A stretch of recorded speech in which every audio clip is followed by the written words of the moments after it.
Okay, the value of money in the both systems. So when we think about value, how does this work? Value in the system of the fiat is based upon confidence. When the confidence in the dollar is high, or the confidence is high in the economic systems, boy, everything works really well. And by the way, under Trump and under Reagan, those are two time frames where confidence was relatively high. By the way, when was it low? It was pretty low in Clinton's time frame. It was kind of low in Bush Sr. It was really low in Bush Jr. And Obama got and made it even lower than that because they were stealing from the system, coming to the end. And Trump knew about it. But he increased the value of that currency point. So we saw some economic upticks, right? But again, it's all based upon confidence. Man, if you had confidence in me, see, this is how people do this. I mean, it's a fragile thing. If you had confidence in me, oh, I know he's going to tell the truth. That guy's good at telling the truth, and I tell a whole bunch of lies, and you'd be like, I have no confidence in him. Oh, we can't have our currency built upon this. And yet that's exactly what we do. This system allows compound interest to be charged. Now, if you've watched my last video, 14th Amendment under the 4th section, and it says that when insurrection is practiced by the people of the government, you are not to incur the debts that come from that. And how do we say insurrection? Here's what they knew. They knew that the central banks would go and have people like the Rothschilds and the idiots that are globalists in their nature. And they wanted to see that system come into vogue. And we have the Queen as well. So when you have Rothschilds that are from England and from the European kind of idea, and they're influencing our financial system, that's opposite of the 1870s concept of the 14th Amendment and the 4th section. And yet, they've been doing it right underneath our noses because they changed the Constitution in that way. It creates an inverse relationship with price. So every time the confidence goes down, the price increases. And we will talk about that really, really closely here in just a minute. So again, when value of the money is low, it increases the needs for payment. So every time we see lower and lower confidence in the dollar, and we see higher and higher increases, couldn't catch that. When we see higher and higher increases in that point, here's what we find. Instead of having to pay for it outright, we come up with a new concept called payments. Let me kind of explain how payments actually sets up for you.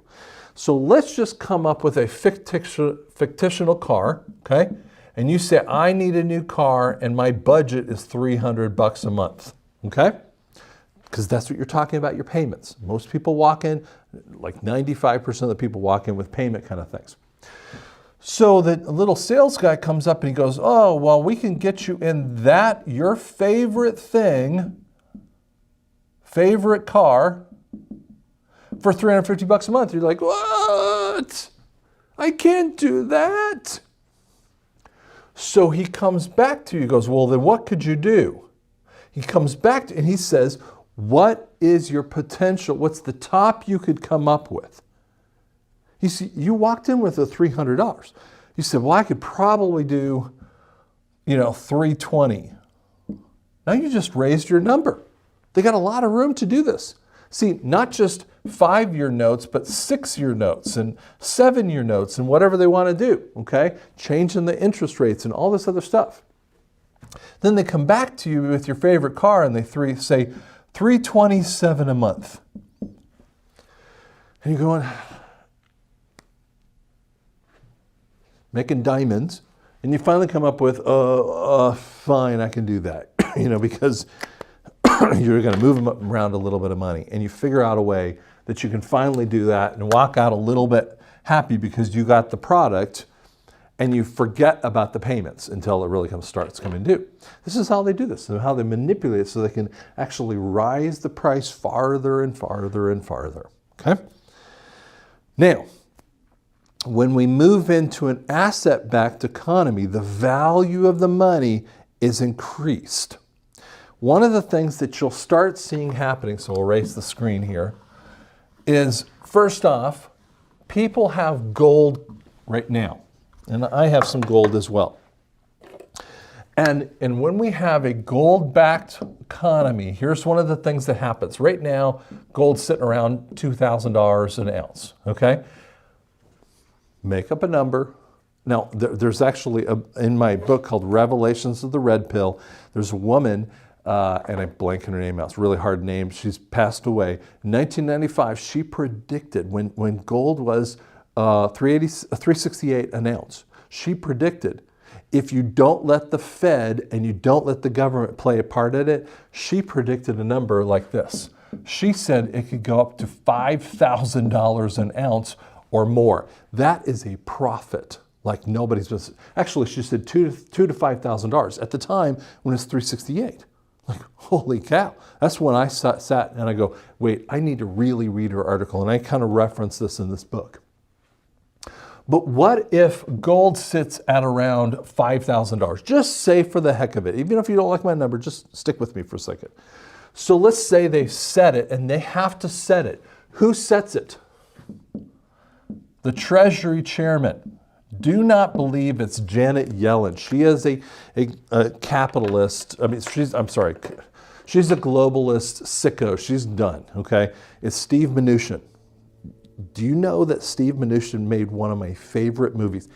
Steve Mnuchin is the Treasury Chairman that made one of my favorite movies, other movies, The Accountant. Oh, if you want to see a movie that will blow your mind and how they were looking at this, The Accountant is powerful, interesting stuff. And so Mnuchin will set a number, and he will set that puppy in stone. Now, can gold rise in value? Well, hard assets are always going to be higher and lower. But here's one of the things that happens. Let's say you had $2,000 a share and you bought, I'm making up a number, 10,000. So you bought, that's a lot of money. So you spent $200,000 in gold. Okay, so you have $200,000 in gold. Now, if you came out, did I do that number right? Oh, I'm sorry. Get my point here. So let's change that a little bit here. So let's just say it's 1,000 ounces of gold, and so you would say you have 2 million. Sorry, I was doing math on the fly. Sorry, forgive me. Okay. So anyway, we have 1,000 shares. We bought 1,000 shares. We got it at $2,000. Now, you bought $2 million of gold, and then it moves up to $5,000, and you want to be able to cash out of that amount. And you probably will, because you'll see the stabilization. So it'll, do this, okay? It'll go up, but it's not gonna go up the rocketing pace that it will here in just a little bit. When it sets, you're gonna want to turn in that gold at $5,000 a share, just say, and you're gonna want to make the money. That's really kind of cool because the IRS is already out of the way, because they're also, in the 16th Amendment, it was ugly and wrong. Okay, they cannot take your money, and this is something that's a dead part of the old system. Okay, so here's one of the things that you'll do. You'll sell your gold back to the Treasury, which will increase the economy. It's a good thing. Doesn't mean you can keep all you want to. I don't care. If you had 1,000 ounces and you wanted to keep it down to 10 ounces, whatever. Keep it all if you want to, but you're probably going to want to turn it in because you want to make that extra money. I know of a guy named Daniel that does this all the time. So you're going to see, a fluctuation and increase. The people will give their gold back because they want to make some of their money, but they want to keep some of it on hand. It's never a bad value. I also believe that we're going to move into, instead of this, gross amortization structure, you're going to see more of a fee-based structure to loans. Because, by the way, you have to have a loan, okay? We're not going to get away from loans because we can't afford to jump out and write a $200,000 check on things, okay? Anyone who says oppositely hasn't really looked at the economic system. How do we know that? The PPP loans actually created that. Do you know that when I got my PPP to pay my employees, the banks got a fee from guess who? The Treasury. Because the Fed was put underneath the Treasury. They've already been dead since March of 2020. And when they go through bankruptcy and we flip over to gold currency, we won't feel it. We'll just notice that our debts are gone because they were part of the old SIX system. Okay? It will not be as easily to manipulate the gold, because here's one of the things I want you to catch is your relationship is going to change. When you see the gross things that Walmart has done, when you see the gross things that tons of these big businesses and banks have done to you, do you think your confidence is going to be high or low? Right? I mean, it's going to go down so low. And how do you fix, this vote of no confidence kind of thing? How do you fix that? You're going to have to build relationships. Now, here's one of the things that's going to happen. When you think about you're giving over your valuable money for something, the only way that you can really fix that is have that relationship. Hey, listen, Steve has a guy that comes in and he fixes all of our appliances. He's done it at the house and at the office. Steve's a great guy. And by the way, this refrigerator out here is like 17 years old, okay? And it keeps like going, chipping out the ice, and we have to it goes off all the time. And I'm like, dude, if we need to buy a new refrigerator, just tell me. And he's like, no, $170 and gets it all fixed. It has to do a whole bunch of work on it.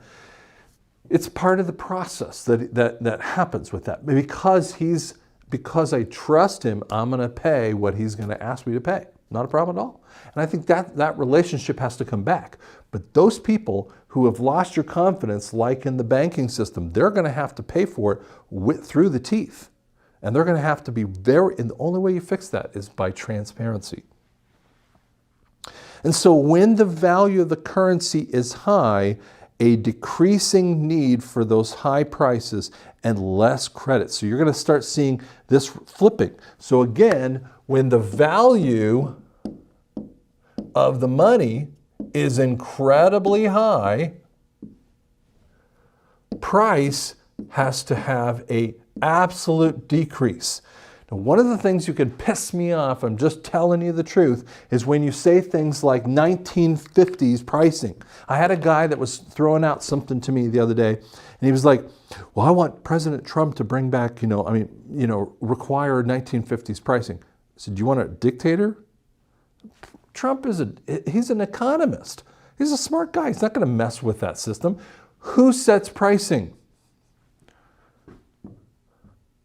The system.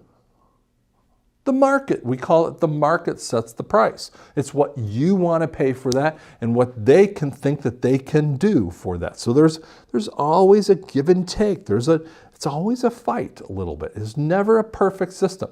And when I say this concept of price, and I want to answer this one question that keeps coming out, 1960s pricing, 1950s pricing.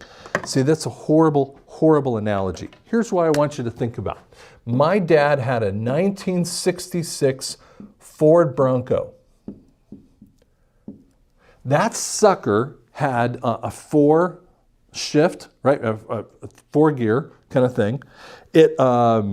He had it geared really down low so we could go up in the mountains. I mean, the thing could go, if it hit 55 miles an hour, it was like, the RPM was just freaking out, right?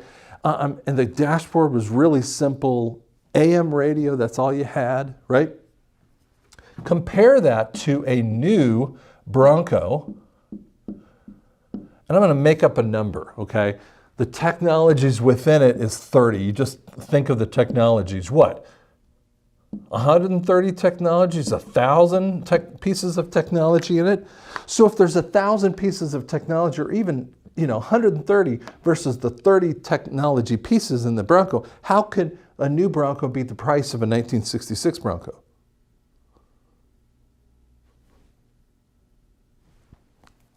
Okay, stop.